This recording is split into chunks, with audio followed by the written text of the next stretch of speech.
नमस्कार सगळ्यांना. मगाशी आपल्याकडे एक प्रश्न आला की एक नाडी असेल तर काय करायचं. त्याच्या मागोमाग एक दुसरा विषय आला की पत्रिका जुळवण्याबाबत. आता काही विषय असे असतात की ते आपल्याला वर्षानुवर्ष चालू आहेत, परंतु आताच्या आपल्या वस्तुस्थितीला धरून किंवा सध्या बदललेल्या समाजाला धरून आपल्याला कधी कधी असे निर्णय घेताना एक मनात संभ्रम येतो. तर पहिला जो विषय होता एक नाडी संबंधी काय करायचं, तर त्याला असं लक्षात घ्या की ह्या गोष्टी ना सगळ्या पूर्वी आपले ज्योतिषी बघायचे. जसे आपण गुण जुळवून घेतो ते बघायचे आणि ते सांगायचे की हे चालणार नाही ते चालणार. तर हा विषय आपला निर्णय घेण्याचा न ठेवता ज्योतिषी या शास्त्रीवर ठेवावा. हा एक भाग झाला. ज्योतिष शास्त्र आहे, त्यामुळे शास्त्री हा वेगवेगळ्या लेवलला अनुभवी आहे. म्हणजे ज्योतिष शास्त्री प्रत्येकाचं मत एकच असेल असं नाही. कारण ज्योतिषशास्त्र निर्माण झालंय साधारण 5,000 वर्षापूर्वी जर धरलं, तर तेव्हाची राहणीमान आणि तेव्हाची लग्न व्यवस्था आणि आताची लग्न व्यवस्था याच्यात खूप फरक झालेला आहे. त्यामुळे आपण काय करायचं, असं जेव्हा संभ्रमाची परिस्थिती येईल तेव्हा एकापेक्षा जास्ती ज्योतिषींना ती पत्रिका दाखवून, त्या दोन्ही पत्रिका दाखवून त्यांचा सल्ला घ्यावा. जसं आपण डॉक्टरना सेकंड ओपिनियनला किंवा तिसऱ्या थर्ड ओपिनियनसाठी पैसे खर्च करतो, त्याप्रमाणे या बाबतीत सल्ला घ्यावा. आता हा सल्ला का घ्यावा? कधी कधी पालक आहेत ना, त्यांना वाटतं की आपल्या स्वतःच्या जिम्मेदारीवर हे आपण हो म्हणूया. मग त्यांना एक टेन्शन राहतं पुढचं आयुष्यभर. तर आणि जर सल्ला घेऊन केलं असेल एक दोन तीन, तर ते टेन्शन राहत नाही. पालकांची भूमिका फार महत्वाची पण असते आणि मुला मुलींना आपल्या त्या भूमिकेमध्ये स्थान द्यायचं असतं. हा एक भाग झाला. आता नंतर एक प्रश्न आला की पत्रिका, की आता आपण पत्रिकाला 28-30 गुण जुळतात किंवा नाही, पूर्वी जुळत होते तरी भांडणं होतो. एक लक्षात घ्या, यशस्वी लग्न म्हणजे यशस्वी मैत्री. सोपा शब्द आहे. नवरा बायकोंमध्ये जर मैत्रीचं नातं प्रस्थापित करता आलं तर लग्न 100% यशस्वी होतं. पण मैत्री कधीही सारख्या स्वभावांची नसते, हे पण लक्षात घ्या. आपले प्रत्येकाने आपला एखादा मित्र किंवा मैत्रीण आठवा की तुम्ही बडबडे असाल तर ती व्यक्ती शांत असते, तुम्ही खर्चिक असाल तर समोरची व्यक्ती कंजूस असते. पण असं सगळेच विरोधाभास असतात स्वभावात, पण ती मैत्री एवढी घट्ट राहते. त्यामुळे लग्नाचे गुण जमण्यामध्ये स्वभाव गुणाला धरून आणखी खूप गोष्टी पूर्वीच्या शास्त्रांमध्ये करेक्ट होत्या. पण शास्त्री किती अनुभव आहे किंवा शास्त्री नवीन जमान्याला धरून त्याच्याशी जुळवून घेणार आहे की नाही, हा महत्वाचा भाग आहे. त्याच्यावर मी येतो, पण तत्पूर्वी सांगतो की आपण काही डिसिजन स्वतःहून न घेता, कारण एक गोष्ट महत्वाचं आहे, आपल्याला नाही सांगायला सोपं आहे, पण आपण जर नाही सांगितलं तर अप्रत्यक्षपणे आपल्याला आलेली संधी, आपल्या मुलाला किंवा मुलीला आलेलं योग्य स्थळ अजाणतेपणाने डावललं जातं. मी परवा एक मेसेज टाकला होता सगळ्या ग्रुपवर, यस आणि नो. मनुष्याचा असा स्वभाव आहे, तो नो म्हणायला वेळ घेत नाही, पटकन म्हणतो आणि यस म्हणायला वेळ घेतो. तर आपण लग्न बाबतीत कोणतंही स्थळ हाताळताना नो म्हणायला वेळ घ्या. यसला आपण वेळ घेतो तो, म्हणजे विचार करतो, पण नो म्हणण्याचं काम मनुष्याचा एक स्वभाव आहे की ज्याच्यात इगो आणि मी आहे, प्रत्येकाचा आहे, माझा पण आहे, धरून चला, की समोरच्याला नाही म्हटलं की मला वाटतं मी मोठा. हा एक सुप्त दुर्गुण आहे प्रत्येकामध्ये. तर त्याला आपण या लग्न या विषयात खतपाणी नाही घालायचंय. कोणालाही नाही सांगताना मात्र पुरेसा वेळ घ्या. हो सांगताना आपण वेळ घेतो. आता मगाशच्या एका प्रश्नावर येतो, पत्रिका गुण जुळवायची की नाही. म्हणजे तो अप्रत्यक्ष प्रश्न मी तसा घेतला आणि याच्यावर मी नेहमी सांगतो तेच उत्तर देणार आहे. शरद उपाध्याय जे ज्ञानी आहेत,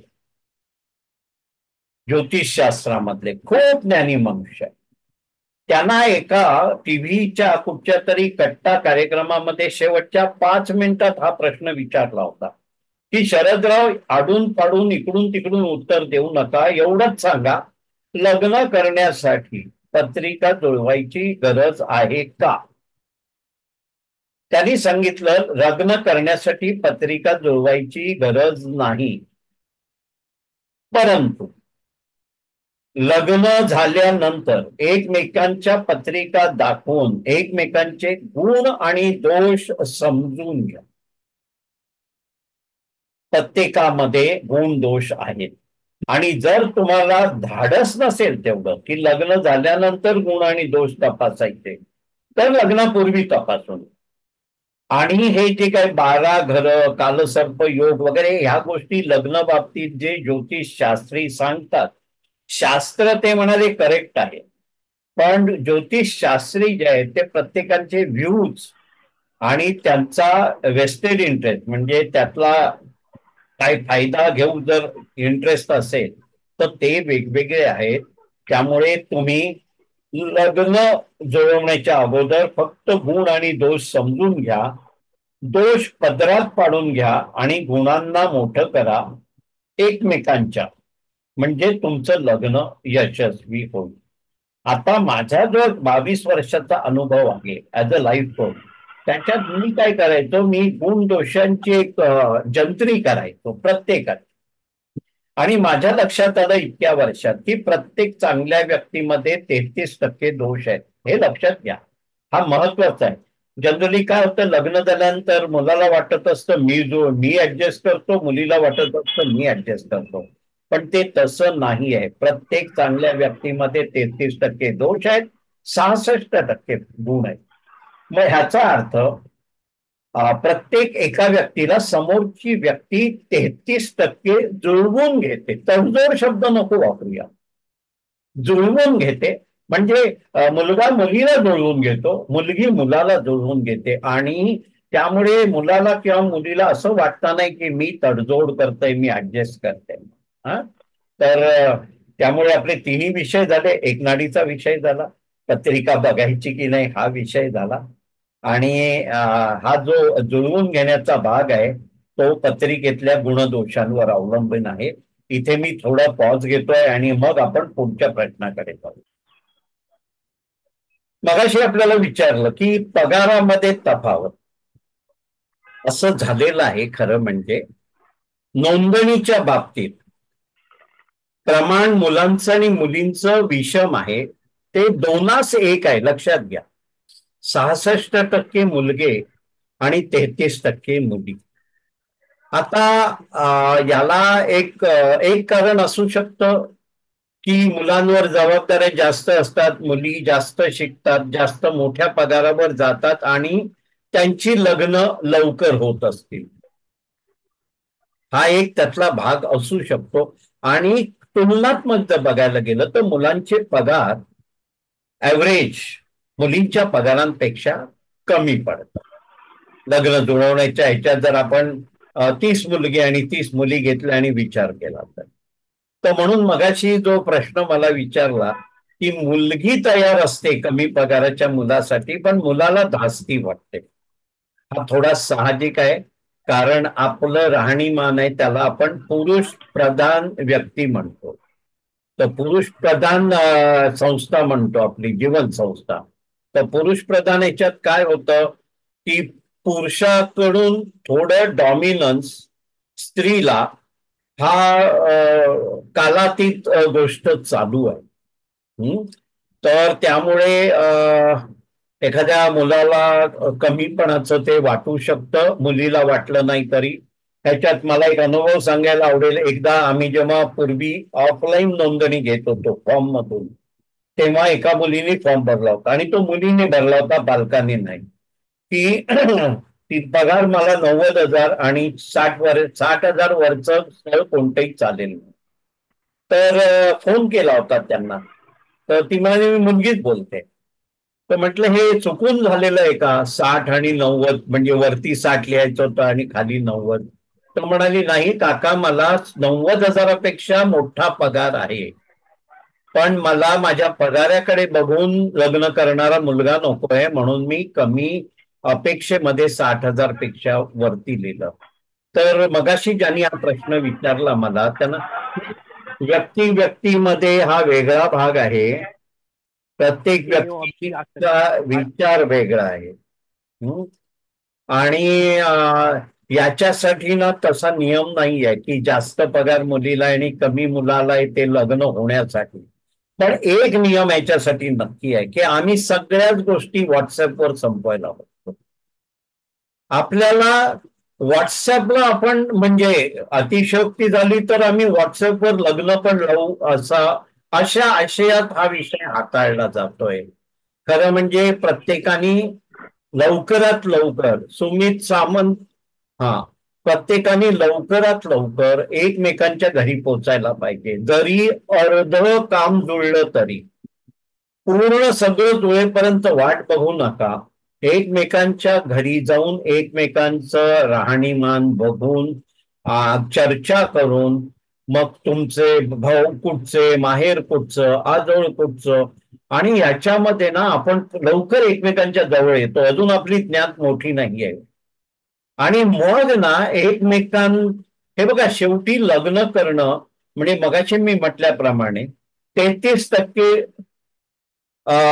जर गुण जमले नाहीत आणि 66 जमले तरी आपण पुढे जाऊ शकतो लग्नाच्या बाबतीत. ते एक वेगळं प्रमाण आहे, ते मी तुम्हाला शेवटी सांगेन या कार्यक्रमाच्या. पण एकमेकांना भेटलोच नाही तर आपण एकमेकांसाठी परके राहतो.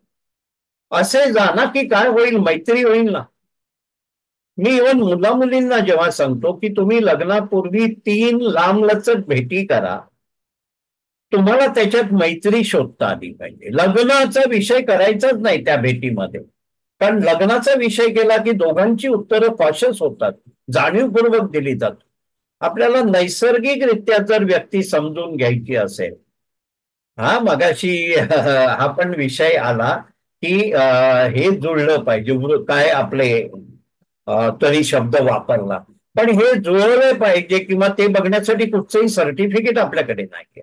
एकमेकांशी निवांत गप्पा मारा, पाऊस पाण्याच्या मारा, रिक्षाच्या गर्दीचे मारा, रस्त्यावरचे प्रॉब्लेमचे मारा, रशिया युक्रेन युद्धाचे मारा, आणि शोधा एकमेकांमध्ये एकमेकांना समजून घेण्याच्या मैत्रिणीची किंवा मैत्रीची भावना डोकावते की नाही.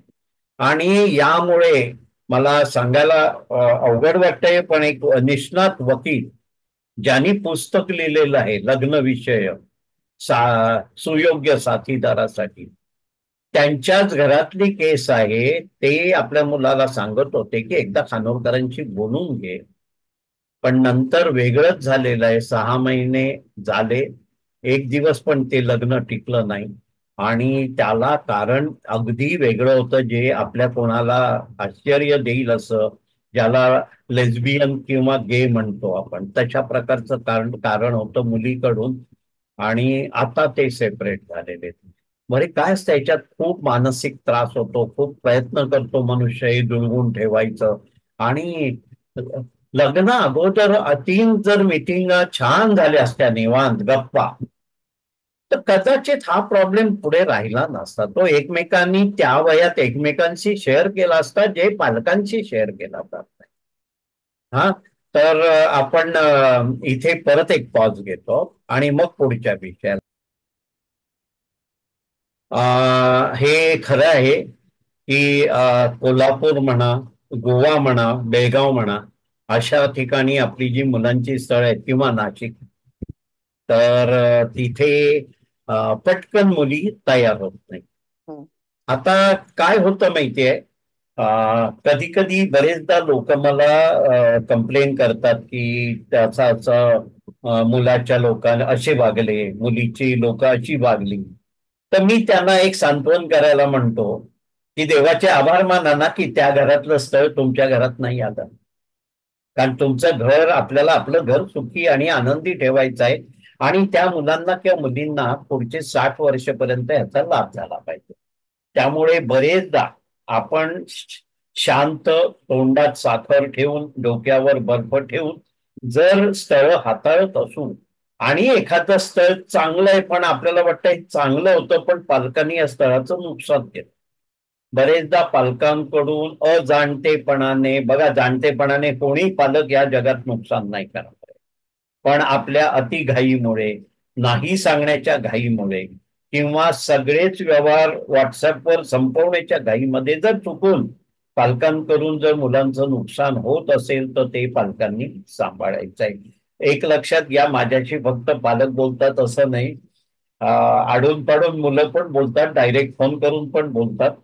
मी नेहमी एक उदाहरण देतो. एकदा रविवारी फोन आला होता मला आणि मग मी या विषयात पुढे जातो की 12:30ला फोन आला. जनरली आमची जेवणं कधी 12:30ला होत नाहीत रविवारी, पण लकीली माझं 12ला झालं होतं. तर काका बोलू का, एका मुलीचा फोन होता. म्हटलं बोला. तर म्हणाले आई बाबा स्वतःला काय समजतात हो, सतत कानाची भुरभुर भुरभुर भुरभुर भुरभुर, सोमवार ते शनिवार आमच्या जीवाच्या आकांताने आम्ही काम करतो, सकाळी जातो कामावर, रात्री उशिरा येतो. रविवारी थोडं झोपायचं म्हटलं तर ह्यांची कानाला भुरभुर चालू असते आणि लग्न लग्न लग्न लग्न, अगदी जीवन खराब करून टाकलं या आईबाबांनी. आता थोडा वेळ मस्करीत मी घेतलं आणि थोड्या वेळाने मी आपल्या स्वभाव गुणांवर आलो, जो मगासपासून आपण दोनदा घेतला की आपली रास, लग्न रास आणि नक्षत्र. मी जेव्हा लाईफ कोचिंगची प्रॅक्टिस सुरू केली 22 वर्षापूर्वी, तेव्हा हे मी 1.5 वर्ष लावून शिकलो. कारण ज्या व्यक्तीशी मी बोलणार त्या व्यक्तीचा स्वभाव, त्याची आकलन शक्ती आणि आपण बोलणार ते करण्याची शक्ती किती आहे हे जाणण्यासाठी, म्हणजे थोडक्यात त्याच्यात गुण दोष पण आले आणि विचार करण्याची क्षमता आणि कार्य करण्याची क्षमता या गोष्टी येतात. तर तिला मी एका राशीचा दुर्गुण सांगितला, ही रास आता म्हणत नाहीये, की त्या राशीला म्हटलं दुधारी तलवार आहे जिभेला. मनात काही वाईट नसतं पण ते घरच्यांना आणि ऑफिसमध्ये जवळच्यांना नाराज करतात आणि ती व्यक्ती, त्याला कळत नसतं आपण घरातल्या लोकांना नाराज करतोय ते. आणि असं सगळं आहे. लग्न झालेल्या मुलींच्या बाबतीत हा थोडा आणखी त्रास होतो त्या नवीन ठिकाणी. तिने सांगितलं थोड्या वेळ फोन ठेवा. 20 मिनिटांनी तिचा फोन आला. म्हणाली मी आईबाबांना लोटांगण घालून क्षमा मागितली आहे. तुम्ही जी रास सांगितली ती माझी रास आहे, माझ्यात तो दोष आहे. आणि काका तुम्हाला सांगतो की या निमित्ताने तुम्ही मला जागं केलं, उद्या मी ज्या घरी लग्न करून जाईन तेव्हा पण मी हे लक्षात ठेवीन. एक लक्षात घ्या, आमची मुलं, मुलगा आणि मुली हे गुणी आहेत, खूप गुणी आहेत. फक्त बरेचदा त्यांचं पालकांशी संवाद व्हायला पाहिजे तितका होऊ शकत नाही. कारण ना एक सायकोलॉजी सांगते 15 वर्षानंतर, 15 ते 25 मध्ये मुलांचे मित्र मैत्रीण बनणं हे आपल्याकडे थोडं होत नाही अभ्यासाच्या नादामध्ये. आणि त्यामुळे तिला मला फोन करावा असं वाटलं आईवडिलांची कंप्लेंट करायला. तर हा एक भाग आहे आणि मी कधीही उपलब्ध आहे याच्यासाठी. आता मगाशी जो तुम्ही विषय केलात की ह्या मुली ह्या शहरांमध्ये, ह्याला छोटी शहरं म्हणून उपयोगाचं नाही, आज कोल्हापूरही नाही, तसंच मी तुम्हाला म्हटलं बेळगाव आहे, नाशिक आहे, इव्हन गोवा आहे. म्हणजे मी कुडाळ वगैरे नाव नाही घेत. पण आताच मी एक व्हिडिओ बघत होता, येईल तुमच्याकडे, सुतार याचा समाजाचा पुण्यातला मोठा मेळावा. तिथे एका मुलीने सांगितलं नाही नाही मला इतक्यात लग्न नाही करायचंय, मला अजून करिअर बनवायचंय, मला नोकरीला लागून 7 महिने झाले. आपल्या 9 ते 5 नोकरीला करिअर म्हणणं हा सगळ्यात मोठा गुन्हा आहे. करिअर म्हणजे मी ऍस्ट्रॉनॉट आहे, मी सायंटिस्ट आहे, त्याला करिअर म्हणायचं. 9 ते 5 नोकरीला जर आमचा मुलगा, जनरली मुलींना वाटतं किंवा पालकांना वाटतं की माझ्या मुलाचं करिअर व्हायचं. करिअर व्हायचंय म्हणजे काय व्हायचंय? पूर्वी हा शब्द वेगळा होता की मला अजून स्थावर व्हायचंय. तेव्हा पालक सांगायचे स्थावर वगैरे काही नाही, लग्न करा. आता पालक कन्फ्युज होतात. करिअर म्हणजे काय? नोकरी बदलणार आहे, मोठी नोकरी करणार आहे, तर हा करिअर नाही आहे. आणि तुम्ही जे म्हणाल आता एक मुलाची आई म्हणून कोल्हापूरवरून, तर हा गोष्ट एकदम रास्त आहे. पण हे त्या त्या पालकांचं काम आहे. त्यांनी आपल्या मुलांना मुलींना मोठं करताना ही शिकवण द्यायला पाहिजे. परत एकदा येतो. मुलं काय करतायत, शिकतात, मग पोस्ट ग्रॅज्युएट होतात, परत एमबीए वगैरे काहीतरी ऍडिशनल करतात, मग कुठेतरी नोकरी पकडतात, मुलगा मुलगी दोन्ही सांगतो. आणि अचानक पालक सांगतात, अरे खूप उशीर झालाय, तुझं लग्न केलं पाहिजे. मुलांना लग्न व्यवस्था म्हणजे काय, कुटुंब व्यवस्था म्हणजे काय, लग्न म्हणजे दोन कुटुंबाचं एकत्र येणं आहे, ह्या भावनांचा जो शिकवण मिळायला पाहिजे लग्न होईपर्यंत, ती मिळाली जात नाहीये. असं थोडं जरा, मी टीका नाही करत, ही राहटी आहे. आमच्याही घरात आमच्या नंतरच्या पिढीमधले सगळ्या ठिकाणचा हा विषय असाच आहे. फक्त आम्ही मुलांची लग्न होईपर्यंत त्यांना पुरेसं संज्ञान या बाबतीत केलंय की नाही, हे हळूहळू पालकांनी प्रयत्न करावा. नाही जमलं तर माझ्यावर सोपवावं. माझ्यावर असं नाही म्हणत आहे, पण हे त्यांच्यापर्यंत आपले विचार जायला पाहिजेत. तर ताई, जर अशा विचारसरणीची जर एखादी मुलगी बळजबरी जर विचाराने तुमच्याकडे आली, तर ती सुखी होणार नाही ना. कारण ना, सुख कसं आहे, आपल्याकडे ना 100 गोष्टी असतात आणि 5 गोष्टी नसतात. जी व्यक्ती त्या नसलेल्या 5 गोष्टीकडे बघून जगतो, तो सदैव दुःखी राहतो. आणि जी व्यक्ती 100 गोष्टीकडे बघत त्या 5 गोष्टींकडे कानाडोळा करू शकते, ती सुखी राहणार आहे. पण एक गोष्ट ह्याच्यात निश्चित आहे की तुम्ही ज्या शहराचा उल्लेख केला किंवा तत्सम शहरात काय जीवनमान आहे हे त्या मुलींना माहिती पण नाही. म्हणजे मी जातो फिरतो, मला कुठेही फरक नाही वाटत, खाण्यापिण्यात नाही, कुठच्याही सुखसोयींमध्ये कुठच्याही शहरात नाही वाटत. अगदी म्हणजे सांगली मिरज पासून धरलं तरी. तर हे अज्ञान आहे. आता हे अज्ञान ज्ञात होण्यासाठी एकमेकांच्या घरी मुला मुलींसकट जाणं हे पण गरजेचं आहे. त्या दिवशी एक ग्रस्त पार तुमच्याच शहरातून डोंबिवलीत आला होता. ग्रस्त म्हणजे नवरा मुलगा एका मुलीला भेटायला. त्यांनी त्या मुलीबरोबर 7 का 8 तास घालवले व्यवस्थित. दुपारचं जेवण, नंतर एखाद्या मॉलमधला टाइमपास, कोल्ड्रिंक, कॉफी वगैरे. आणि म्हणाला की मी परत 2दा येईन. हे लक्षात घ्या, या मुलं पण इतकी ज्ञानी आहेत. फक्त पालकांनी त्यांना सूट द्यायला पाहिजे. आणि आपली मुलं मुली ही आपली म्हणजे आपल्या ज्ञातीची खरोखरच गुणी आहेत आणि पालकांचं नाव खराब करणारी नाहीये. त्यांना थोडी सूट द्यावी, त्यांचं त्यांना बोलायला द्यावं. फक्त एकच दंडक की लग्नविषयक बोलायचं नाही. लग्नविषयक बोललं की उत्तरं सगळी अशी कोणतं द्यावं हे विचार करून दिलं जातं आणि इतर बाबतीत हे नैसर्गिक उत्तर येतं. हा, आणि मी परत इथे पॉज घेतोय आणि नंतर आपण मगाशी आपल्याला एका सभासदाने सांगितलंय की नोंदणी केली होती 2 वर्षापूर्वी. नोंदणीचं काय झालंय ते सांगतो. एक तर मी नेहमी सांगतो की नोंदणी जिथे जिथे शक्य आहे तिथे करा. म्हणजे अगदी गिरगाव, डोंबिवली, विक्रोळीला होत असेल तर विक्रोळी, ठाणा, बोरिवली, पनवेल, कुडाळ, पुणा. का? तर असं नसतं. आता डोंबिवलीच्या सहयोग विवाह कट्ट्यावर बाहेरच्या देशातले आहेत नोंदणी, बाहेरच्या राज्यातले आहेत आणि महाराष्ट्रातल्या सगळ्या कोपऱ्यातल्या नोंदण्या. एक समज होतो की अमक्या ठिकाणी जर गेलो तर पुण्याला तर फक्त पुण्याची नोंदणी असेल का, तर तसं नाही आहे. हे आधी एक डोक्यात ठेवायचं. हा एक भाग झाला. आणि आपण समजा एक 5 ठिकाणी नोंदणी केली आहे धरून, तर आपण नोंदणी करतो, पण आपण तिकडची स्थळं बघायला जातो का, हा प्रश्न मनात आहे. जर आपण स्थळं बघायला जात नसेल आणि तसा विचार सगळ्या नोंदणीकरांनी केला तर आपल्याला कॉल कुठून येणार. नोंदणी ही दोन बाजूंनी असते. म्हणजे आपण स्थळ बघायला जाणार तेव्हा आपल्याला इतर स्थळं दिसणार आणि इतर लोक जी त्यांची नोंदणी बघण्यासाठी येणार तेव्हा त्यांना आपलं स्थळ दिसणार.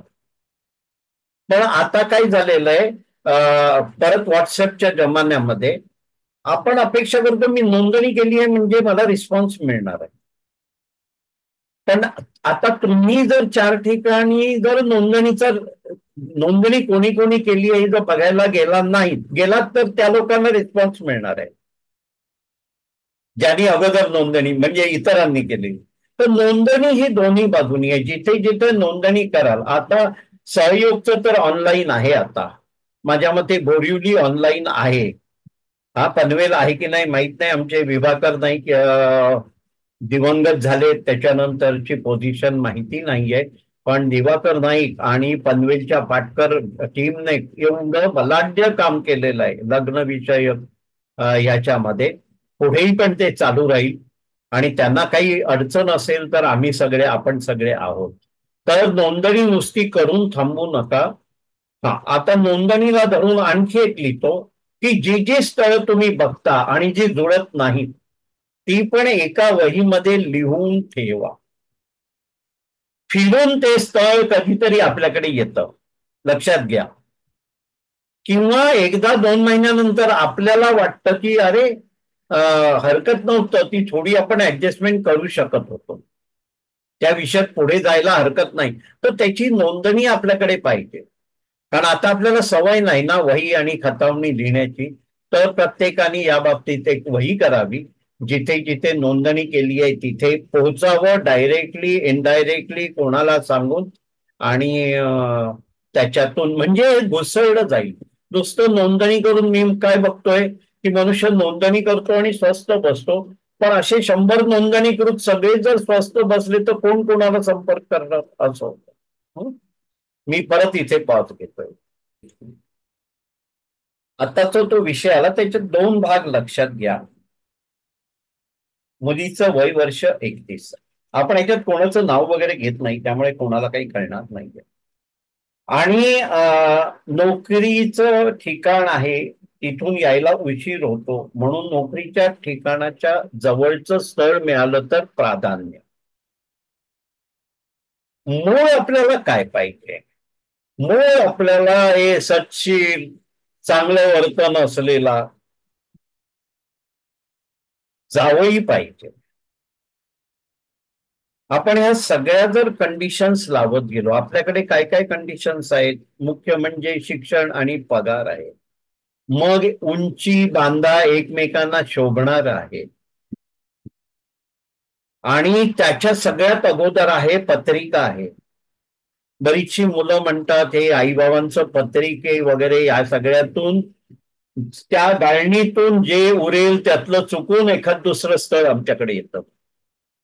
तर त्याच्यासाठी तुम्ही घरात बसायला पाहिजे. पत्रिका कुठच्या प्रमाणात आणि कशी बघायची किंवा पत्रिकेतले काही निर्णय ज्योतिषांवर ठेवायचं मगाच्या आपल्या भाषणात आलेलं आहे.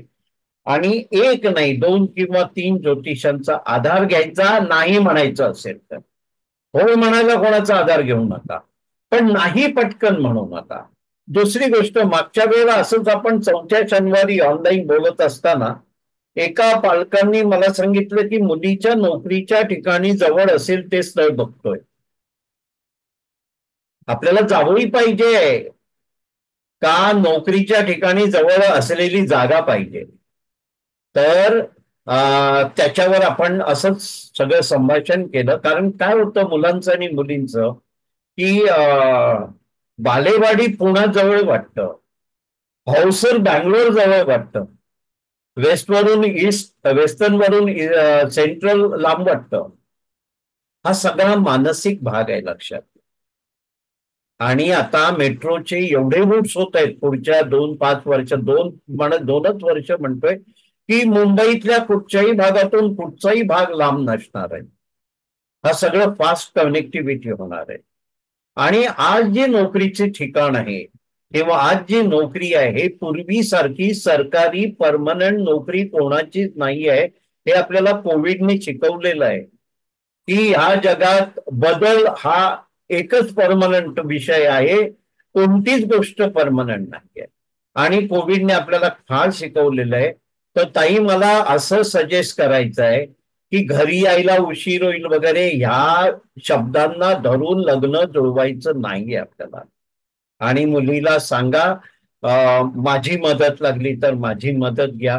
कधी कधी मुलांचं काय होतं, मी एका वेगळ्या विषयावर येतो की साधारण 35-36 नंतर आणि मुलांना 40 नंतर एक 4-5 वर्षाचा फरक आहे. तर एक आयसोलेशन येतं, लोनलीनेस येतं, एकटेपणा. आणि एकटेपणा हा जगातला सगळ्यात मोठा आजार आहे. त्या मुलीला जेव्हा वाटतं 36-37-38 वयाला असताना की अरे माझ्या सगळ्या मैत्रिणींची लग्न झाली, माझ्या सगळ्या बहिणींची चुलत मामे लग्न झाली आणि आता मी कोणत्याही रविवारी सहज कोणाला फोन करू शकत नाही कारण ते त्यांच्या कुटुंबात आहेत, त्यांच्या मुलाबाळात आहेत, त्यांच्या कुटुंबात आहेत. आणि आई वडील किती जवळचे असले तरी त्या वयाला धरून नसतात. आणि हा जो एकटेपणा येतो ना त्याचा आमच्या मुलांना आज अंदाज नाही आहे. एकटेपणासारखा मोठा आजार नाहीये या जगातला. हा मग सगळं असून भरपूर खायला प्यायला पैसे भरपूर आहेत, फिरायची इच्छा आहे, फिरू शकतं, पण तो एकटेपणा खातो. तर त्यामुळे आपल्याला लग्न करताना सगळ्यात प्रथम एक आपल्याला आणि आपल्या मुलीला आवडेल असा जावई बघायचा आहे, मुलगा बघायचा आहे की ते दोघं मिळून जोडीने लग्न करतील आणि छान राहतील. नोकरीचं ठिकाण, नोकरीचा पगार हे सगळ्याला थोडं दुय्यम ठेवायला पाहिजे. नाहीतर काय होईल, आपण लग्न कशाशी करतोय याचा हे नाही राहणार आहे, तारतम्य नाही राहणार आहे त्याला. हा तर हे आपल्या मुलांना प्रत्येकाने सांगायला पाहिजे. आणि मी परत इथे एक पॉज घेतो. प्रथम मी 2 मुलींचा बाप आहे, मला मुलगा नाही आहे. पण आपण ज्या मुलींना आपल्या संस्कार दिलेले आहेत ते संस्कार शेवटपर्यंत आपल्यासाठी थांबतात. मी पूर्णपणे निर्धास्त आहे दोन्ही जावई आणि दोन्ही मुलींना धरून. एवढ्याचसाठी आता माझं वय 70 आहे. निर्धास्त एवढ्याचसाठी आहे की जावई मुलाप्रमाणे असणे आणि मुलींना आपण स्वार्थ शिकवलेला नाहीये. त्यामुळे ही जी मनात धास्ती आहे की मुलगी असेल तर आम्हाला कशी बघेल लग्न झाल्यानंतर आणि मुलगा असता तर बघितलंच असतं, हे दोन्ही आपण आपल्या संस्कारांवर आणि काहीशा गैरसमजावर बाजूला ठेवूया विषय. निर्धास्त राहा मुली असलेल्यांनी. कारण मुलगी ही हा एक मोठा आधार आहे. कारण आपलं निसर्ग तत्व मुलीला एवढी ताकद दिली आहे की ते 13व्या वर्षी आई वडिलांची आई बनू शकते. वयाच्या 13व्या वर्षी आई वडिलांची आई बनू शकते एवढी क्षमता आपल्या मुलींमध्ये आहे. हा एक भाग झाला. त्यामुळे हे फक्त लग्नात काय असतं, मी तुम्हाला म्हटलं एकमेकांना भेटा आणि लग्न विषयक गप्पा मारू नका. हे जे आहे ना हे काही करार नाही आहे ना की लग्नानंतर तुम्ही माझ्या आई वडिलांना बघणार की नाही. हा काही करार आहे का? नाही. दोघांनी प्रथम एकमेकांमध्ये मैत्री शोधायला पाहिजे आणि लग्नानंतरचे मैत्री जर दिसली तर लग्न करायला पाहिजे. परत एकदा सांगतो मी, कमीत कमी 3 प्रत्यक्ष भेटी 1.5 तासाच्या हाकलेपर्यंत. मी मगाशीच सांगितलं की 7 ते 8 तास एकत्र होते पहिल्या भेटीला. हे गरजेचं आहे. खाताना, कॉफी पिताना, गप्पा मारताना लग्न सोडूनचे विषय पाहिजे. लग्नानंतर हे लग्नानंतर ते हे बोलण्यासाठी एकमेकांना भेटू नका. कारण त्याची उत्तरं काय असणार आहे? होयच असणार आहे. आता कोण लग्नापूर्वी एखादा मुलगा सांगेल की लग्नानंतर तुझ्या आई वडिलांना मी बघणार नाही म्हणून? नाही. पण ती व्यक्ती आपल्याला शोधायची आहे. मगाशी मी त्या ताईंना सांगितल्याप्रमाणे आपल्याला एक उत्तम व्यक्ती पाहिजे जावई म्हणून, आणि ती व्यक्ती उत्तम आहे की नाही, सुटेबल आहे की नाही, ही आपली मुलगी ठरवणार 3 वेळा गप्पा मारून. आणि 3 वेळा 1.5-1.5 तासाच्या गप्पा मारून जर त्या मुलीला वाटलं की नवरा आमचं लग्न होणार आहे की नाही बाजूला राहून दे, पण हा एक माझा चांगला मित्र होऊ शकतो, तर मी म्हणतो लग्न करायचं आहे. मगाशी मी सांगितल्याप्रमाणे प्रत्येकामध्ये 33% दोष आहेत आणि 66% गुण आहेत. तर ते आपल्याला एकमेकांचे जुळवून घ्यायचेच आहेत. त्यामुळे आपल्या मुली सुज्ञान आहे हा मनातला आधी ना विचार, लांजेकर, तुम्ही काढून टाका. आपल्या मनात विचार नको हा. हा कारण पुढचा उद्याचा दिवस आपल्याला माहिती नाही कोणालाही. मग कशाला चिंता करायची, मुलींनी चिंता नाही करायची. आणि मला खात्री आहे की आपली संस्कृती इतकी चांगली आहे, कारण तुम्हाला नाही शोधून मिळणार की हाल असलेलं एखादं उदाहरण सांगू नका, आपल्याला अपवाद नकोय. जेव्हा मला विचारलं जातं की सगळ्या ज्ञातीमध्ये घटस्फोट आणि होम व्हायलन्सचं प्रमाण जास्ती आहे, 24 ज्ञाती संस्थांमध्ये मी एकट्याने सांगितलं होतं की हा विषय आमच्या संस्थेचा नाहीये. एवढ्याच साठी की आमच्याकडे आता 1,000 मध्ये 1-2 केसेस असणं त्याला आपण नियम म्हणू शकत नाही. हा तसं सगळ्या ठिकाणी आहेत ना. बिलकुल काळजी करू नका. मुलीला म्हणावं ती कंडिशन टाकू नको. ताईंच्या पण मुलीसाठी सांगतो, कंडिशन टाकू नका. ते फक्त एक चांगला मुलगा मित्र आहे की नाही एवढंच शोधा, की सगळे प्रॉब्लेम तुमच्या आयुष्यभराचे संपले. एकमेकांनी एकमेकांना सांभाळायचे संपले आणि दोघांनी मिळून दोन्ही पालकांना सांभाळायचे संपले. कारण तुम्ही जसं म्हणताय मुलीला वाटतं माझ्या आईबाबांना सांभाळायचं, पण मुलाच्या आईबाबांना सांभाळेल की नाही हे मुलांना पण खास धास्ती असते की नाही. त्यामुळे हे दोघांची मतं जर एकमेकांशी छान मित्र मैत्रीमध्ये जमली तर दोन्हीकडचे प्रॉब्लेम जाणार आहेत. 2 बाबा आणि 2 आई. काळजी करू नका. हा एकदम निर्धास्त राहा. प्रश्न आला की जसं पत्रिकेमध्ये षडाष्टक योग म्हणून सांगितला जाता 2 राशींचा. आता माझं मत असं आहे की परत आपण उपाध्यायांकडे जाऊया, शरद उपाध्यायांकडे. त्यांनी सांगितलं होतं की फक्त गुण दोष समजून घ्या आणि लग्न करा. तुम्हाला दोष पचवायला लागतील आणि गुणांचं कौतुक करायला लागेल. थोडक्यात दोषांशी जुळवून घ्यायला लागेल आणि दोघांनी एकमेकांच्या दोषांशी जुळवून घ्यायचं. आता काय आपल्या राशी आहेत ना तर 4 तत्वाच्या आहेत. त्याच्यात जलतत्व, वायू तत्व, पृथ्वी तत्व आणि अग्नी तत्व आहे. आता अग्नी आणि पाणी एकत्र जात नाही. हवा अग्नीला पसरवते. तर मुख्य म्हणजे अग्नी आणि पाणी जे एकत्र जात नाही, ह्या जो या तत्वांना धरून ते षडाष्टक योग सांगितले जातात. पण समजा तूळ राशीचे काही गुण आहेत, काही दोष आहेत, आणि मीन राशीचे काही गुण आहेत, काही दोष आहेत. जर आपण मनापासून ठरवलं की हे मला मान्य करायचं, आता मान्य करायचं म्हणजे काय ते सांगतो. एकदा आमच्या मुलांना आणि मुलींना कळलं की जसे आई बाबा बदलता येत नाही, जसे आपली भावंड बदलता येत नाही, तसंच आपल्याला नवरा किंवा बायको बदलता येत नाही. हे आधी अधोरेखित करायचं. लग्न झालं हा चॉईस म्हणून नाही ठेवायचा की जमलं तर जमलं. हे तरुणांना कधी कधी वाटतं लग्न करून बघूया, जमलं तर जमलं.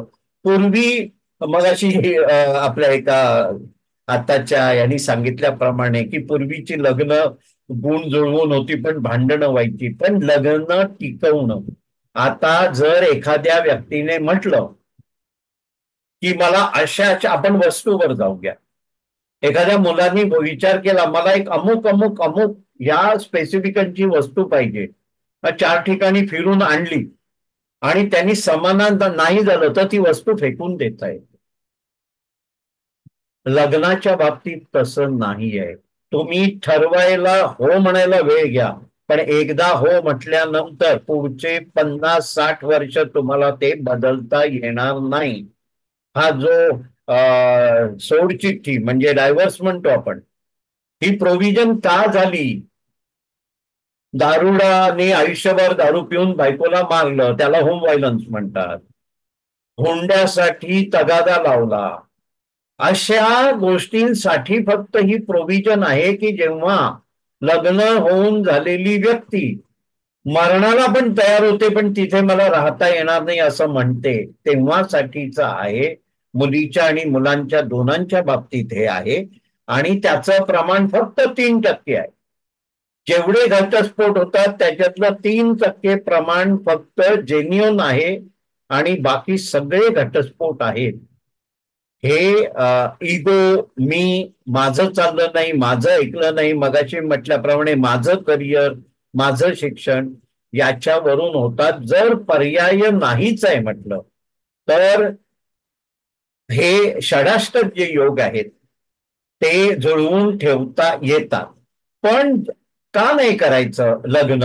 तर मग आपल्याला अगोदरच माहिती आहे की या 2 राशी हे षडाष्टक योग मध्ये येत असतील तर त्यांना जुळवून ठेवण्याचा त्रास आपण नवरा बायकोला जास्ती ठेवू नये. आणि हे सत्य आहे. जर पत्रिकेचा विचार केला तर हे पूर्णपणे सत्य आहे.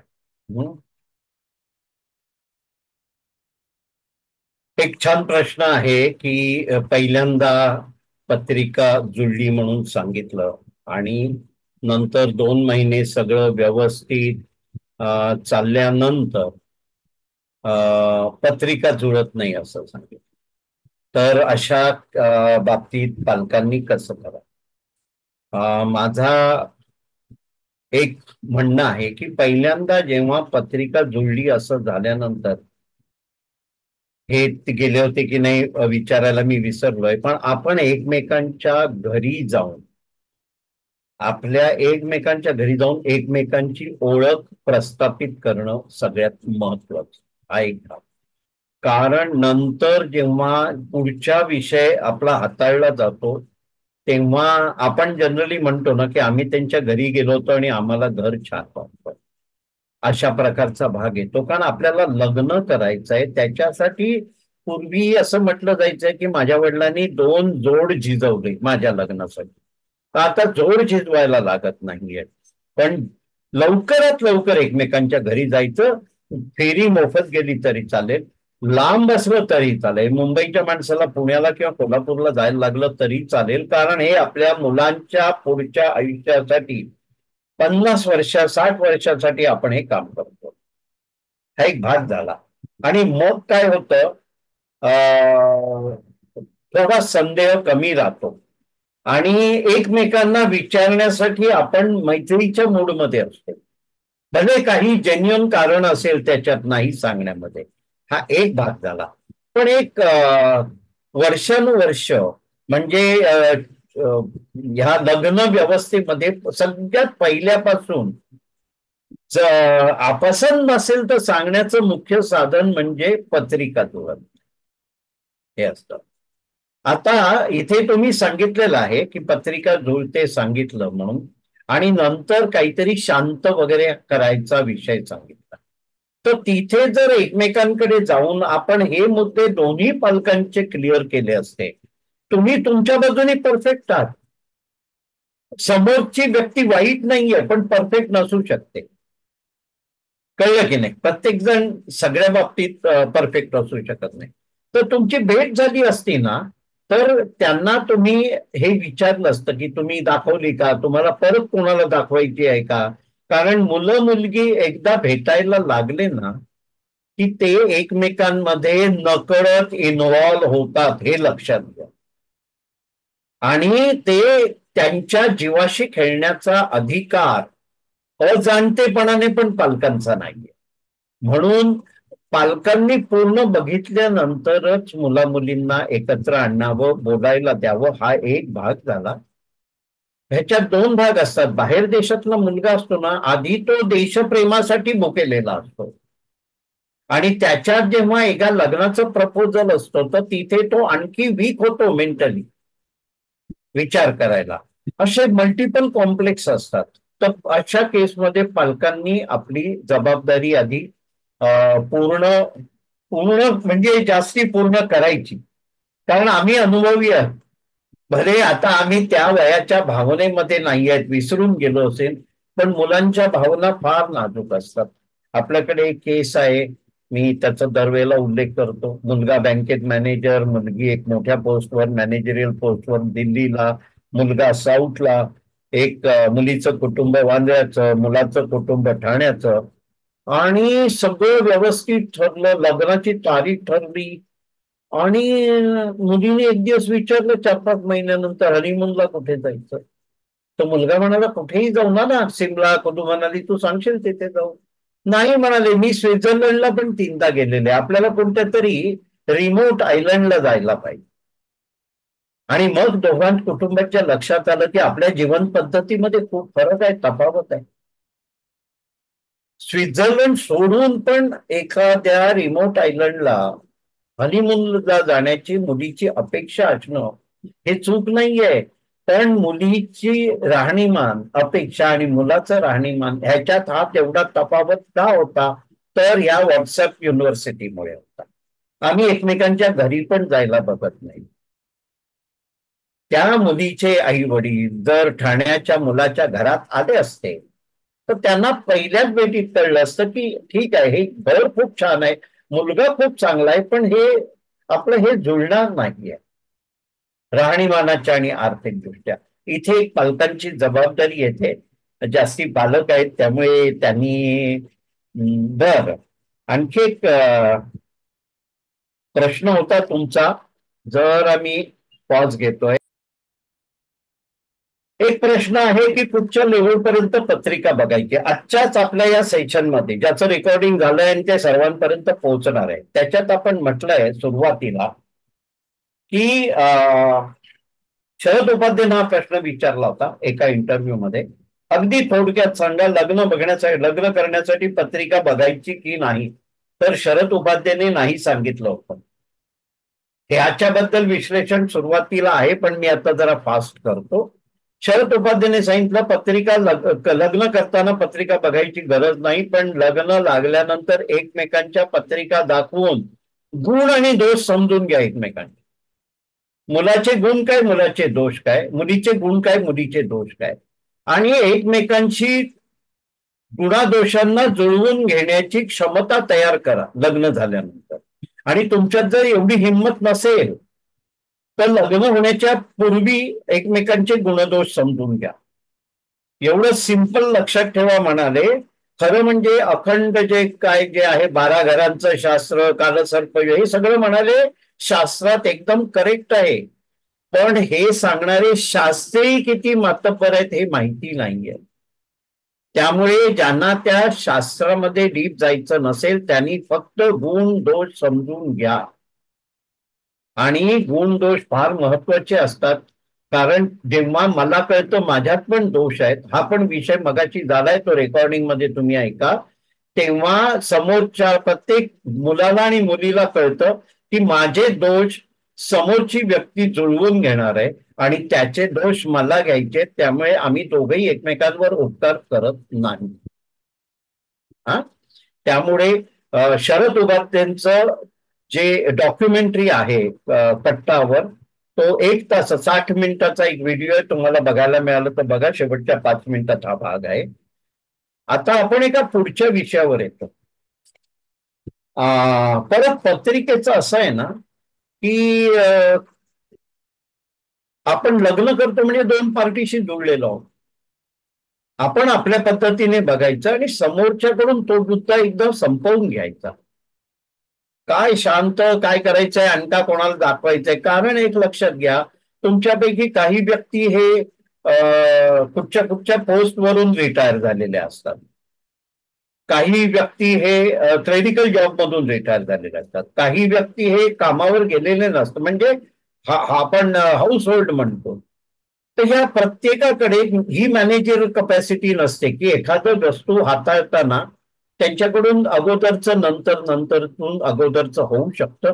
त्यांना आपण मदत करायची, कारण लग्न जुळलं तर ते आपले व्याही होणार आहेत, आपलं दोन कुटुंब एक होणार आहे. हा, त्यामुळे एकमेकांना भेटणं हे महत्वाचं, ते तुम्ही करताय सांगितलं.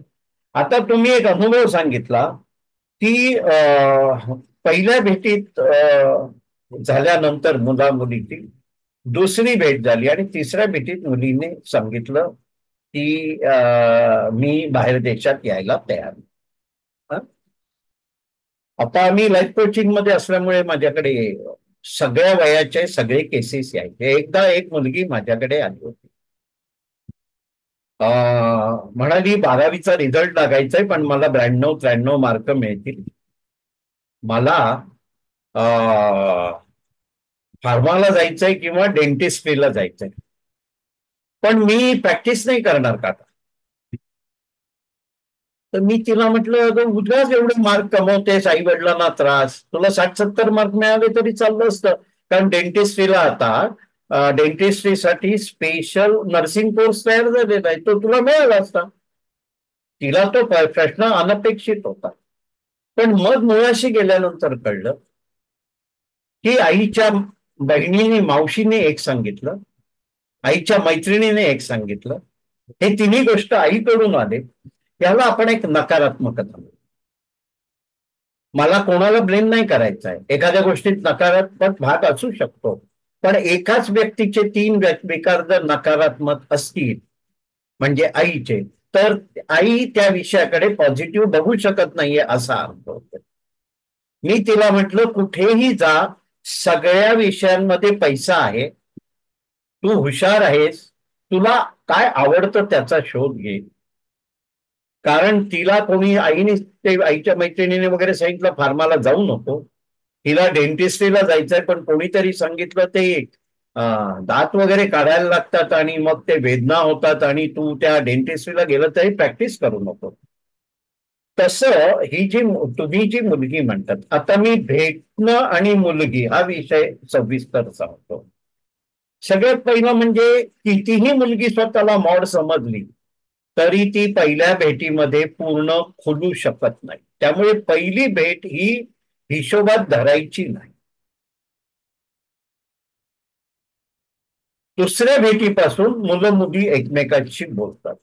आता इथे विषय काय आहे की इकडचं सगळं सोडून आई बाबा, फॅमिली आणि आपलं आहे ते चांगलं नोकरी, नोकरी हा एक आधार असतो ना, माझं सगळं ठीक चाललेलं आहे, सोडून बाहेर देशात जायचं. तर त्या मुलीचं सर्कल, आता आई पॉझिटिव्ह आहे ह्याच्यात तुम्ही सांगितलेल्या केसमध्ये, पण तिच्या सर्कलमध्ये जर दोघांनी जर तिला नेगेटिव्ह आस्पेक्ट ठामपणे सांगितला की ते नाही झालं तर, हे नाही जमलं तर, किंवा काही म्हणजे निगेटिव्ह खूप असतं सांगायला, तर आताच्या मुलांना एक सवय झाली आहे, सगळं आपण म्हणतो ना कम्फर्ट झोन मध्ये राहायचं, कम्फर्ट झोनच्या बाहेर नाही यायचं. आणि मग ते छानशी नोकरी आहे, छानचं आहे, हे सगळं छान चाललंय, मग हे सगळं डिस्टर्ब होईल. म्हणून ना त्या व्यक्तीमध्ये गुंतणार कसं? आता व्यक्ती, मुलगी एखादी हे रिस्क कसं घेऊ शकते की मी ह्या मुलाशी लग्न करीन आणि त्याच्याबरोबर राहीन? हे रिस्क घेताना तिला प्रथम एक विश्वास व्हायला पाहिजे की yes, he can be a good friend of mind. आणि त्याच्यासाठी 1-2-3 मिटिंगा हा सेकंडरी असतो. पण इथे काय झालंय तुमच्या केसमध्ये, ऑलरेडी तुमचा मुलगा बाहेर राहतोय, त्यामुळे ती त्या मुलामध्ये सकारात्मक शोधताना तिला एक ध्यास्ती आहे की मला हे सगळं कम्फर्ट झोन सोडून बाहेर जायला लागणार आहे. आणि त्याच्यात तिने तो निर्णय घेतला की धिस ऑर दॅट. हा, त्यामुळे दोष कोणालाही देऊ नका. आई वडिलांनी समजवायचं नाही, वेळ द्या. आई वडिलांनी सांगा बाबा आणखी एक मीटिंग कर, आणखी 2 मीटिंग कर, आणि एक मीटिंग जरी प्रत्यक्ष झाली असली तरी पुढच्या सगळ्या मीटिंग्स ह्या ऑनलाईन झूमवर किंवा व्हिडिओ ह्यानी मीटिंगने करता येतात आणि त्या कम्फर्टेबल असतात, पण एकदा प्रत्यक्ष भेट व्हायला पाहिजे. इथे आपण मगाशी आताच्या ह्या केसमध्ये मध्ये पौष महिना आला, नंतर मुलगा अगोदर पालकांनी होपर्यंत प्रकरण आणलं होतं 20%. ह्याच्यात मला एक गोष्ट आवडली की 70% मुलांवर ठेवलं होतं. पण पौष महिना गेल्यानंतर मुलगा मुलगी एक दीड तास फोनवर बोलले आणि मुलीने डिसिजन घेतलं की आमचे विचार जुळत नाही. हा असा विषय आहे. आता आपण ना समोरच्यानी काय करावं कसं वागावं ह्याच्यावर बोलत नाही आहोत, कारण त्यांनी ना आपल्याला फायदा होणार नाही. आपण काय करायला पाहिजे, तर मगाशी मी जसं एका ताईंना म्हटलं त्याप्रमाणे ना सुरुवात घाई नाही करायची. तुम्हाला एक फुलपाखराचं उदाहरण सांगतो की त्याच्या मागे आपण पकडायला गेलं की ते लांब लांब जातं. आपला उद्देश चांगला आहे, तुम्हाला सून आणायची, त्यांना मुलगी दुसऱ्या घरी द्यायची आहे, सून आणायची घाई सासूला असते. घाई म्हणण्यापेक्षा जिज्ञासा असतं, आनंद असतो. तर फुलपाखराचं उदाहरण लक्षात ठेवा. आपण एके ठिकाणी बसलं की थोड्या वेळाने ते फुलपाखरू येऊन आपल्या खांद्यावर बसतं. एक असं सांगितलं जातं, ज्याच्या पाठी आपण जाऊ ते दूर जातं आणि आपण पाठ फिरवली की तुझे जवळ येत. ह्याच्यात पण एक ना मोठा मी आहे. जसं मी म्हणतो की नाही म्हणायला आवडतं, हे आपल्या आजच्या व्हिडिओमध्ये सुरुवातीला झालाय हा विषय, की मनुष्याचा स्वभाव आहे नाही म्हणण्याची घाई आहे, हो म्हणण्याला तो वेळ येतो. तर ह्याच्यामध्ये एकच मला सूचना करावीशी वाटेल या ताईंना, की जेव्हा तुम्हाला हे 20% झालं आणि आता मुला मुलींना सांगायचं, त्याच्या अगोदर एकमेकांच्या घरी जाऊन एक मैत्रीचं नातं, ओळखीचं नातं एस्टॅब्लिश करायला पाहिजे. शक्यतो मुलगी असेल तेव्हा, मुलाची आई गेली तर मुलगी असेल तेव्हा, किंवा मुलीची आई आली तर मुलगा असेल तेव्हा. म्हणजे काय होतं, ही गोष्ट जर कुठे 19-20 डिसिजनवर असेल तर 19 असताना पण ती होय होते. हा एक भाग झाला. आता त्या मुलीच्या थॉट प्रोसेस प्रमाणे तिने विचार केला, गुण जुळत नाही. मध्यंतरी टीव्हीवर एक ऍड यायची की पत्रिका जुळली तरी काय झालं, मनमिलन झालं पाहिजे. आणि ते कुठच्या तरी जादूने मनमिलन करायचे मला माहिती नाहीये, पण माझ्या हिशोबाने फोनवर पहिली पण भेट होता नाही, हे लक्षात घ्या सगळ्या. प्रत्यक्ष 1.5 तासाच्या 3 मिटिंगा झाल्या पाहिजे. एक मिटिंग नंतर नाही ठरलं, आनंद. दुसऱ्या मीटिंग नंतर नाही ठरलं, आनंद. तिसऱ्या मीटिंग नंतर पण नाही ठरलं, आनंद आहे. पण तिसऱ्या मीटिंग नंतर जरा जरी वाटलं तर एकमेकांना विचारावं की आपण मित्र मैत्रीण होऊ शकतो का. हा बेस मित्र मैत्रीण होऊ शकतो, कारण मुलांनाही लग्न म्हणून डिसिजन घ्यायचं कळणार नाही, घ्यायचं हो की नाही. पण मित्र मैत्रीण होऊ शकतो हे जर डिसिजन मुलांना नक्की कळतं, कारण नेहमीच्या व्यवहारात ते खूप मित्र मैत्रिणींची वावरत असतात. आणि मग त्यांना आपण सांगू शकतो की तुम्ही आता लग्नासाठी पुढे जा. ते एकच क्रायटेरिया आहे.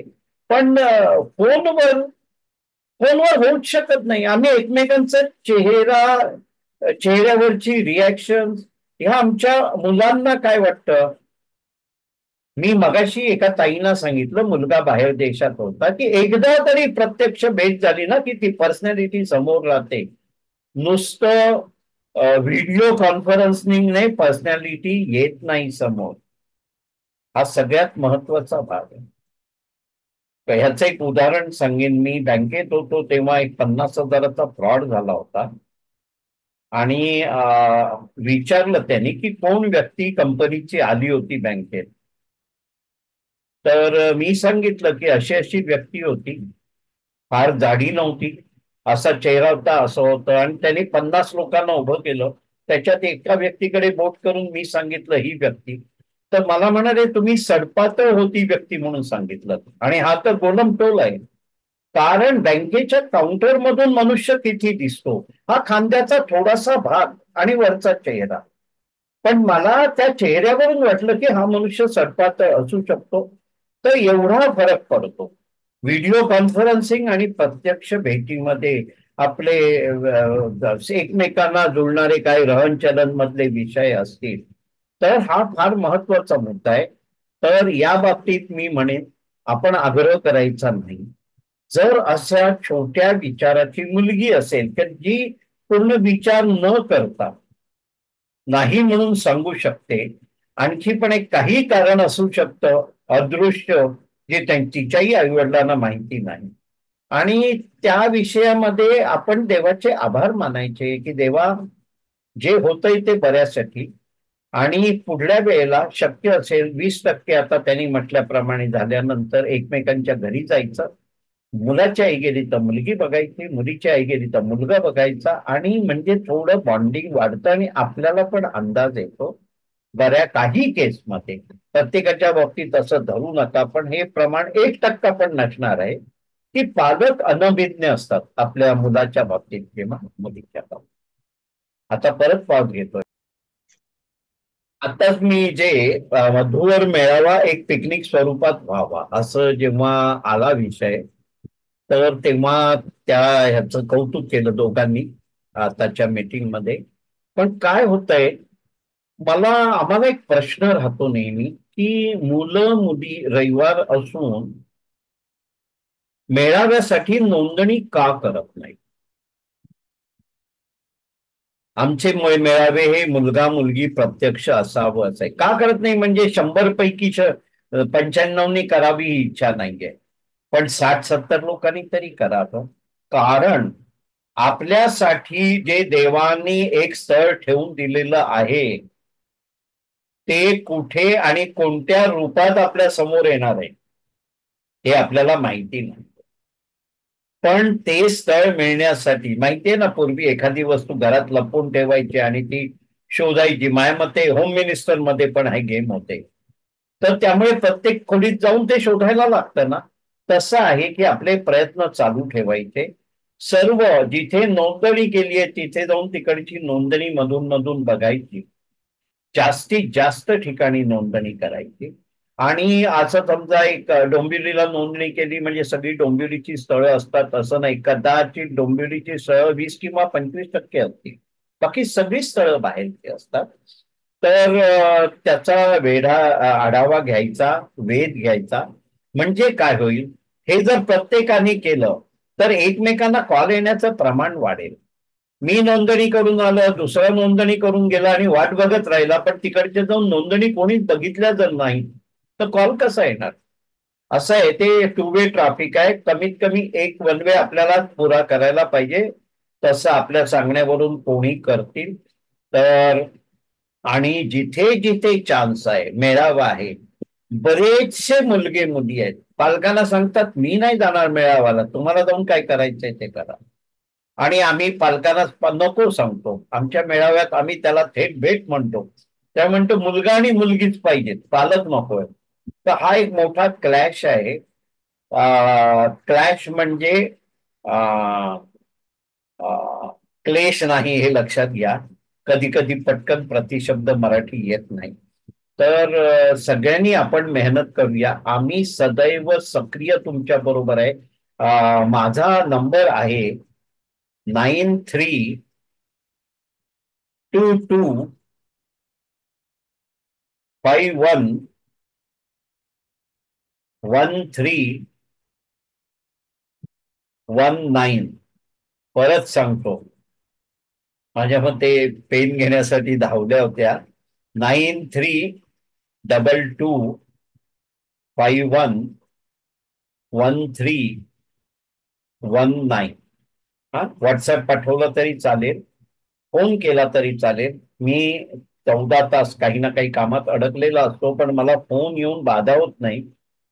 मी सांगू शकतो एक अर्ध्या तासाने फोन करतो किंवा 1 तासाने फोन करतो वगैरे. हा, तर आता आपण थोडासा वेध घेऊया जे विषय आजच्या दिवसात झालं नसेल. हं? प्रत्येकाने ना आपल्या मुली किंवा मुलाबद्दल एक 5 अपेक्षा लिहून काढायची आणि त्याला क्रमात लावायचं. सगळ्यात महत्वाचं काय, पत्रिका बघणे. ओके, कारण पत्रिका बघणं हे शेवटी होऊच शकत नाही. ते नेहमी प्रथम असतं. त्याच्यानंतर शिक्षण पगार म्हणजे अर्थार्जन, त्याच्यानंतर दिसायला मॅचिंग आहे की नाही, एक कपल, एक लग्न झालेलं नवरा बायको म्हणून शोभतायत की नाही. आता ह्याला दुसऱ्या क्रमांकावर पण ठेवू शकतो आपण. तर ह्या चार गोष्टी मीच सांगितल्या. हा, आणि अशा 5 किंवा 8 अपेक्षा आपल्या लिहून ठेवा. बरेच पालकांना ना एक सवय आहे, आमच्या काही अपेक्षा नाही, जरा हे असलं म्हणजे चालेल. आणि हे तर सगळ्या मुलांना किंवा मुलींना येतच नाही. म्हणजे आपल्या अपेक्षा आपल्या नक्की पाहिजेत, आणि पालकांच्या अपेक्षा नको आहेत. मुला मुलींना लग्न करायचं आहे, असं नाही आहे ना की तुम्ही ती जोडी बनवून देणार आणि मग म्हणणार नांदा सौख्य बरे, असं नाही आहे. तर त्यांना विचारून एक घरगुती मीटिंग करून, मगाशी मी जे उदाहरण दिलं की काका आई वडील स्वतःला काय समजतात, असं होता नाही. पालकांचं मुलांशी इंटरॅक्शन स्ट्रॉंग पाहिजे, मैत्रीच्या नात्याचं पाहिजे. हा, तर त्याप्रमाणे 5 किंवा 8 अपेक्षा लिहायच्या एका कागदावर, अग्रकण, पहिल्याला कोणतं, दुसऱ्याला कोणतं, तिसऱ्याला कोणतं, चौथ्याला कोणतं, पाचव्याला कोणतं. कोणतंही स्थळ आलं, आपण धरूया पत्रिका पहिली अपेक्षा असेल तर त्या स्थळाला 5 जर आपल्या अपेक्षा असतील आणि पहिली अपेक्षा पत्रिका असेल तर त्याला 500 पैकी मार्क द्यायचे. दुसरी अपेक्षा शिक्षण असेल तर त्याला 400 पैकी मार्क्स द्यायचे. तिसरी अपेक्षा जर अर्थार्जन असेल, पॅकेज, त्याला 300 पैकी द्यायचे. चौथी अपेक्षा जर दिसणं असेल, म्हणजे जोडी कशी दिसते, तर त्याला 200 पैकी, आणि पाचव्या अपेक्षेला 100 पैकी मार्क द्यायचे. हा तक्ता ज्ञानी लोकांनी बनवलेला आहे, आणि हा मी 2004 पासून वापरायला सांगतोय, म्हणजे 20 वर्ष झाली की हो पटकन. आणि हा काम त्यांनी सांगितलंय की अशा पद्धतीने 35% गुण जुळले तर लग्न करा, आणि 65% जुळले तर 66% जुळतील याची आयुष्यात वाट बघू नका. 65% म्हणजे 100%, आणि 35% म्हणजे 50%. तर या 50 म्हणजे 35 to 65 मध्ये डोळे मिटून लग्न करा, हा तो चार्ट सांगतो. आणि मी सांगतोय की कमीत कमी 3 वैयक्तिक भेटी करा. पहिल्या भेटीत हो झालं तरी दुसरं, आणि मैत्री शोधा, मैत्री मिळाली तर हो म्हणा डोळे मिटून. तर हे 2 महत्वाचे पॅरामीटर्स आहेत. कारण आपण एरवी फक्त तुलनात्मक गोष्टीत असतो. पॅकेज काय, राहण्याचं ठिकाण कुठे आहे, ते किती महत्वाचं आहे. जर लग्न व्यक्तीशी करायचं आहे तर पॅकेज, राहण्याचं ठिकाण, ह्या गोष्टी दुय्यम आहेत. आणि एक शब्द मी मगाशी वापरलाय, तो म्हणजे कम्फर्ट झोन. सुरक्षित कोशात नाही राहायचंय, कारण आपल्याला छान लाईफ जगायचं आहे. आणि आपल्या लग्नाच्या उंबरठ्यावर समजा आपण धरूया की एखादा मुलगा मुलगी 30ला आहे, तर त्यांना आणखी 70 वर्ष छान जगायचं आहे. 70 वर्ष जे मगाशी सांगितल्याप्रमाणे एकटेपणा हा 35-40 नंतर येतो, तो सहन करण्यासारखा नसतो, तो सगळ्यात मोठा आजार आहे, सायकोलॉजिकल डिसऑर्डर पण करतो. मैत्री सांगितलेली आहे. मैत्रीला आपण काय म्हणतो, तेरी जीत मेरी जीत, तेरी हार मेरी हार. मग लग्नात आणखी काय लागतं, तू जिंकलास म्हणजे मी जिंकलो. लग्नामध्ये मैत्री लागते, आणि म्हणून मैत्रीमध्ये ना विश्वास, पारदर्शकता हे येतं. म्हणजे तुम्हाला माहितीये, आपण म्हणतो की ड्युटी, कर्तव्य कर, कर्तव्य केलं की हक्क आले आपोआप. कर्तव्याच्या बरोबरच हक्क येतात, पण हक्काबरोबर कर्तव्य नाही. त्यामुळे पहिलं ड्युटी, मी काय करायला पाहिजे, व्हॉट कॅन आय डू, आणि त्याच्याबरोबर हक्क आपोआप येतात. हे मैत्रीमध्ये येतं. बरेचदा बहीण भाऊ हे नातं पण मैत्रीचं असतं, आणि तिथे आपल्याला कळतं एकमेकांचे, म्हणजे लहानपणी गुन्हे लपवणे, पालकांचं विषयांतर करणे वगैरे, ह्या सगळ्या कृत्या लहानपणी आपण मैत्रीच्या नात्याने केलेल्या असतात भावांना. आता आपण येऊया, लग्न ह्याला काही पर्याय आहे का? बऱ्याचशा कधी कधी मुली बोलून जातात. मगाशी विषय आला की आता एक किंवा दोन मुलं आहेत, त्याच्यात जर दोन्ही मुली असतील किंवा फक्त एक मुलगी असेल पालकांना, तर ती आपल्या पालकांचा विचार अगोदर करते आणि तिला वाटतं सगळं छान चाललंय. कधी कधी मुलांना आणखी प्रगत विचार केला तर लिव्ह इन रिलेशनशिप हा पण डोक्यात आहे. पण लक्षात घ्यायचंय, लग्न हा जो विषय आहे ना, त्याला सबस्टिट्यूट नाही. लग्नामध्ये शारीरिक स्वास्थ्य, शारीरिक भूक, मानसिक भूक, एकमेकांचा मानसिक आधार, भावनिक भूक. जर भावनिक झालं, काहीतरी अशी घटना झाली, कोणतरी बोललं तर भावनिक होतं, मुलगा पण होतो, मुलगी पण होते. वैचारिक भूक असते. आज देवाच्या दयेने तुम्ही सगळं ऐकताय माझं, आपल्याला ऐकावंसं वाटतंय, बोलावंसं वाटतंय. ही वैचारिक देवाणघेवाण झाली, ही पण एक भूक असते. कौटुंबिक भूक असते, माझं कुटुंब, माझं बाळ, हा, माझा नवरा, म्हणजे ती पॉझिटिव्हनेस असतो. हा, आर्थिक भूक असते, आर्थिक स्टॅबिलिटी. दोघांनी मिळून लग्न होईपर्यंत कसलाच कॉन्ट्रॅक्ट करू नका, माझ्याला एवढे सेव्हिंग करायचे, मला अमुक करायचंय, मला तमुक करायचं, नको. आपण लग्न झाल्यानंतर दोघं मिळून ठरवू काय होईल. थोडासा मतभेद झालं पाहिजे, मनभेद होता नाही. समजा 60% आणि 40% मतं झाली तर ती 60% त्या दिशेला जायचं. आर्थिक आणि सामाजिक, समाजात, हा, अरे बापरे, 2 वर्ष झालंय अजून पाळणा नाही हल्ला का? हा समाज आहे आपला. किती वर्ष झालं मुलीला? 31 झाली, अजून लग्न नाही ठरलं. समाजाला ना आपण तोंड बांधता येत नाही. आपली एक समाज बघा, शारीरिक, मानसिक, भावनिक, वैचारिक, कुटुंबिक, आर्थिक आणि सामाजिक या माणसाच्या गरजा फक्त लग्न या संस्काराने, लग्न करणे हा संस्कार, आणि म्हणून त्याला सोडचिठ्ठीची सोय नाहीये. मी मगाशी म्हटलं, परत एकदा म्हणतोय, आई वडील बदलता येत नाहीत, भावंड बदलता येत नाही, त्याचप्रमाणे नवरा आणि बायको बदलता येत नाही. हे आधी मनावर ठासून ठेवायचं आणि मग लग्नाला जायचं. पत्रिकेबद्दल आज आपण खूप बोललेलो आहोत. सुरुवातीला म्हटलंय की प्रत्येक चांगल्या माणसात 33% दोष असतात. मग लग्नाच्या उंबरट्यावर माझे 33% दोष आणि समोरच्याचे 33% दोष हे असणारच आहे. त्यामुळे मी समोरच्यावर काही ऍडजस्टमेंट करून उपकार नाही करत आहे आणि समोरचा माझ्यावर नाही करू करत आहे. आपण एकमेकांना जुळवून घेतोय ही भावना पाहिजे.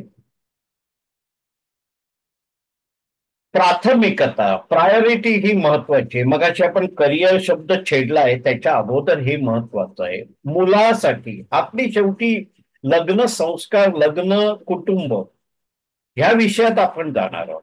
आता तरुणपण आहे, ते सगळं एन्जॉय करायचं. लग्न झाल्यानंतर 1 वर्षभर कोणी कोणाला डिस्टर्ब करू नका. त्या कपलला पूर्ण एन्जॉय करू. अगदी लिव्ह इन लायसन्सने राहायचं असेल तर लिव्ह इन लायसन्सने राहायला द्या. एकत्रच राहिलं पाहिजे आग्रह नको. जोशी कुटुंब आहे पुण्याचं, त्यांच्या 5 पिढ्या, त्याचा हा दंडक होता की लग्न झाल्यानंतर पहिलं 11 महिने सेपरेट, आणि आता त्या 5ही पिढ्या एका बिल्डिंगमध्ये आहेत आणि कोणीच एकमेकांना सोडत नाहीये. पण अगोदर एकत्र जाऊन भांड्याला भांड वाजलं ना की मग इगो होतो. मग कितीही पटलं तरी परत येताना नाक मुठीत धरून येणं हे इगो होतो. जसं म्हटलं जातं, मगाशी उल्लेख झालेला आहे की लग्नाच्या बाबतीत सोडचिठ्ठीचा म्हणजे डायव्हर्सचा जो प्रकार आहे, हा फक्त 3% जेन्युइन आहे. 97% इगोमुळे होतो. तो मुद्दा सांगून घेतो. अस्तित्व, बऱ्याचदा मुलांना आणि मुलींना वाटतं की लग्नानंतर माझं अस्तित्व काय? तुमचं शिक्षण, हुद्दा, पद, प्रतिष्ठा, पैसा, पदवी हे लग्नानंतर कामाला येत नाही. तुमचं अस्तित्व झिरो पासून सुरू होतं. एक सून म्हणून, एक भाऊजाई म्हणून, त्याच्यानंतर एक नवरा म्हणून, एक जिजा म्हणून हे सगळं तुमचं जे नवीन नातं होतं लग्नाचं त्याचं अस्तित्व झिरोतून सुरू होतं. त्याच्यामध्ये जे पद प्रतिष्ठा वगैरे सगळे तो आणले चार, तर आपला इगो जागा होतो नको तिथे. हा, कारण मी नेहमी म्हणतो की कामावरून घरात आलं, उंबरट्यातून आतमध्ये, मेंढोर मधून आतमध्ये आलं की आपली बुद्धी बंद करायची आणि हृदय चालू करायचं. आणि कामावर गेलं की हृदय बंद करायचं आणि बुद्धी चालू ठेवायची. एकदम सोपं गणित आहे ते.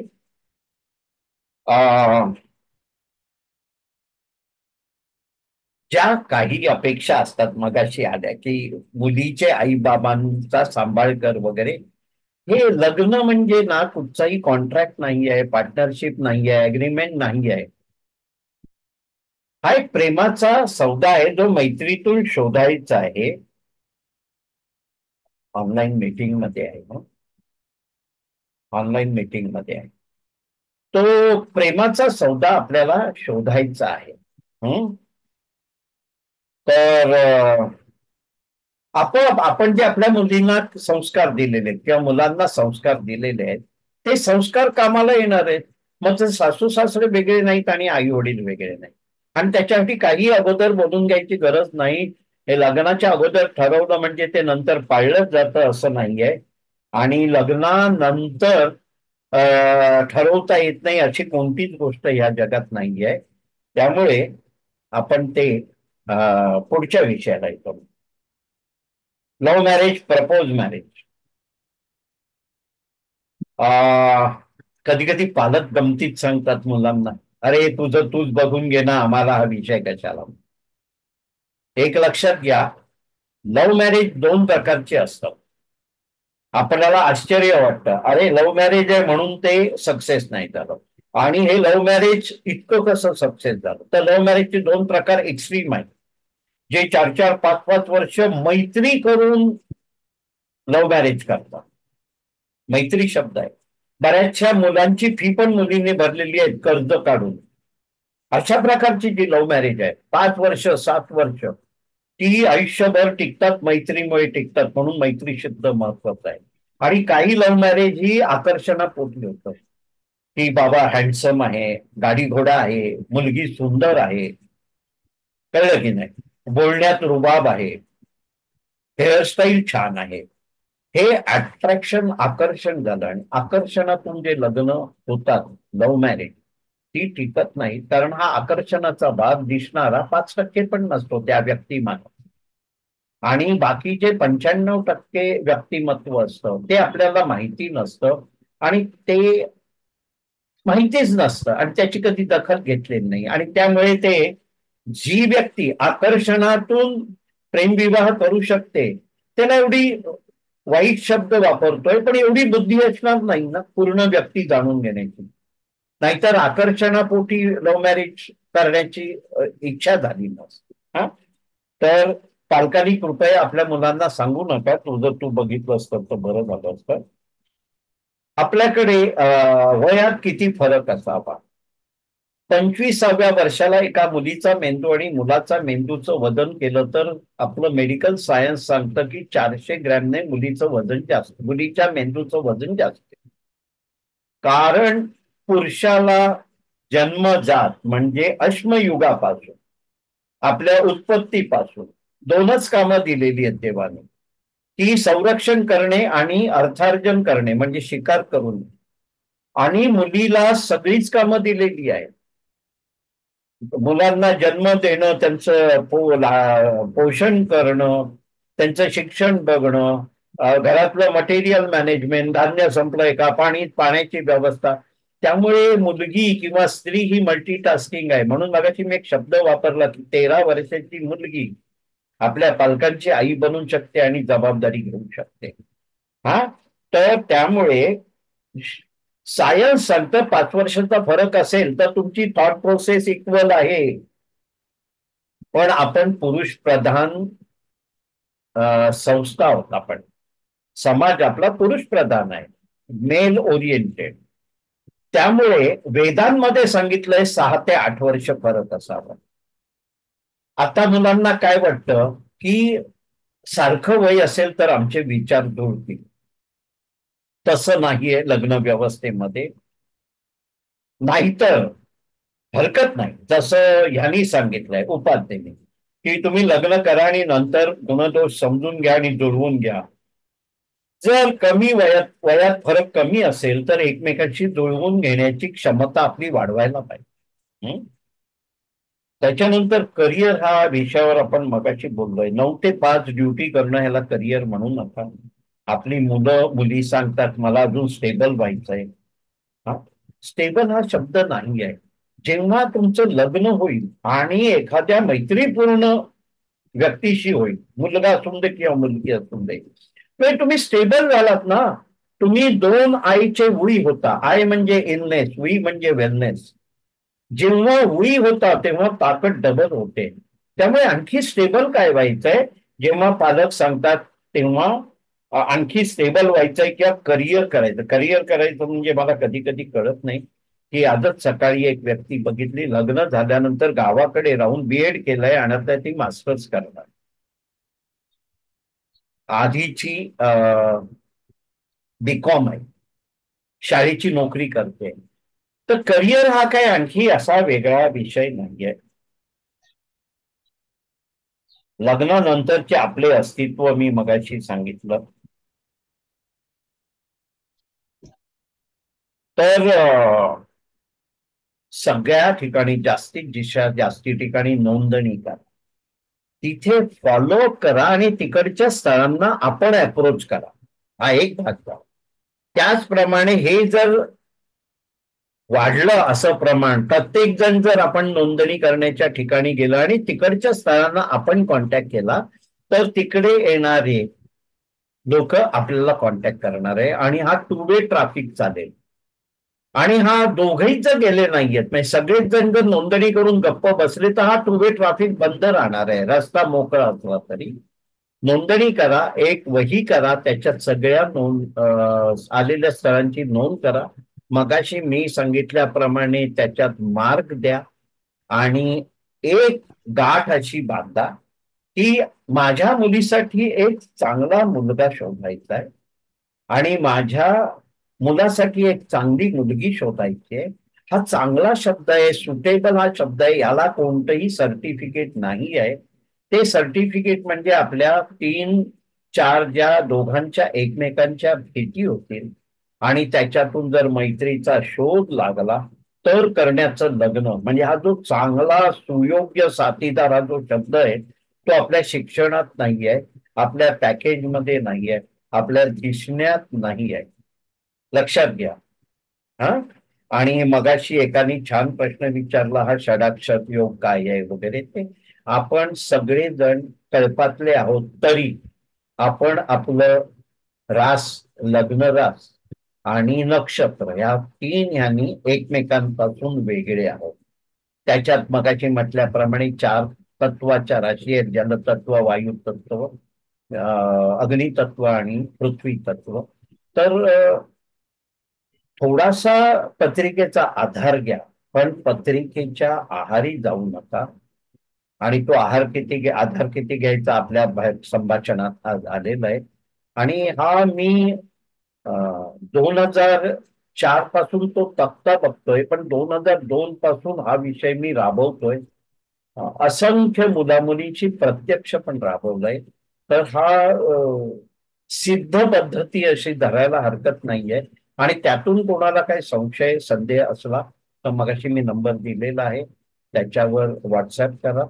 आपण आणखी एक सोय सुरू करणार आहोत की प्रश्न मंजुषा. जसं आपण आज घेतले तसे आपण व्हॉट्सअपवर आलेले काही जे व्हॉइस मधले प्रश्न असतील तर प्रत्येकाचं नावाची गोपनीयता ठेवून ते करू. परत एकदा पुढच्या रविवारच्या ऑनलाईन मेळाव्याची आठवण करतो. उद्याची लास्ट डेट दिली आहे ती आपण वाढवू पाहिजे तर 1-2-3 दिवसांनी. पण कुडाळ देशकर गौ ब्राह्मण सहयोगच्या सहयोग विवाह कट्टा मार्फत पुढच्या रविवारी म्हणजे 3 मार्चला मेळावा आहे. जास्तीत जास्त संख्येने हजर राहा. कारण तुम्हाला जे स्थळ पाहिजे ते कधी कुठेही कुठून तरी मिळणार आहे. एकच स्थळ पाहिजे. आणि ते कुठून मिळणार हे माहित नाही.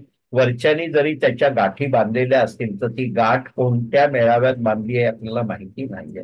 त्यामुळे आणि हा रविवारी आहे, जास्तीत जास्त संख्येने तो अटेंड करा आणि आपला फायदा करून घ्या. आणि आम्ही सहयोग विवाह कट्ट्याचे साधारण 14 जण सक्रिय सदैव तुमच्या बरोबर आहेत. लग्न होऊन गेले त्याच्यात आनंद आहे, त्यांना पूर्ण आशीर्वाद शुभेच्छा आहेत. आणि नवीन लग्नासाठी येणारी गँग आहे त्याचं आम्ही स्वागत करतो. एवढं बोलून इथे थांबतो. सगळ्यांचे खूप खूप खूप खूप आभार.